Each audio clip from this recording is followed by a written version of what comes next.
Hello mga guys, our menu for today ay crispy chicken with parmesan cheese tartar sauce. Here are the ingredients: kalahati chicken breast cut into cubes, cheese boy parmesan cheese baka naman, cream pure cornstarch, black pepper, UFC salt.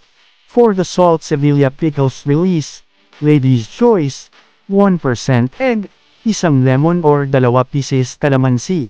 I-marinate ang manok sa salt and pepper. Pagkatapos ekute ang manok sa parmesan, cheese, egg, at breadcrumbs. Pagkatapos deep fry ang manok hanggang maging golden brown ang manok. Huwag po kalimitang mag-subscribe, like and share na rin. Maraming salamat po.